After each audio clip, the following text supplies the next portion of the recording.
আসসালামু আলাইকুম। আজকে আমরা এই পড়ন্ত বিকেলে ক্ষুদ্রতালী ভাস্কর্যে এসেছি। আমাদের সামনে যে একটা পুকুর, এই পুকুরটা হচ্ছে সরকারি পুকুর। এই পুকুর পাড়ে ক্ষুদ্রতালীর ভাস্কর্য। এটা আমি আরও ৬-৭ বছর আগ থেকেই দেখতেছি। তখন ক্ষুদ্রতালী আস্তে আস্তে এটাকে সাজাচ্ছেন। তখন আসতাম, ঘুরতাম, আড্ডা মারতাম, এত পরিমাণ কাফলরা আসতো না। ইদানিং ২-৩ বছর হলো মোটামুটি কিশোর এবং কিশোরীরা দলবদ্ধভাবে আসে এখানে।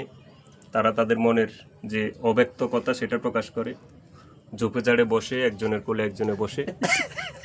আমরা আমাদের যে এই গোল্ডেন লাইফের সময়টা ছিল, ওই গোল্ডেন লাইফ আমরা অতিবাহিত করেছি পড়ালেখায়, অতিবাহিত করেছি দেশের চিন্তা ভাবনা করে, রাজনীতি করে, সংগঠন করে। আমরা জনগণের চিন্তা করে আমাদের সোনালী অতীত শেষ করেছি। এখনকার যে ছেলেমেয়েরা তারা তাদের এই সোনালী অতীত তারা তামা রূপার পিছনে শেষ করে। তারা এই বিভিন্ন পার্কে গিয়ে ঝোপঝাড়ে বসে থাকে। তারা তাদের মনের কথা বলে, জৈবিক চাহিদা মিটায়। এটা আসলে সমাজ এবং দেশের জন্য কলঙ্ক এবং ক্ষতিকর।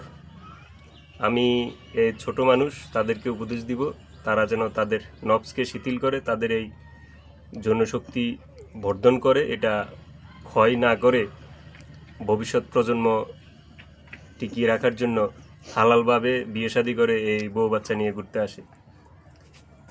ধন্যবাদ সবাইকে।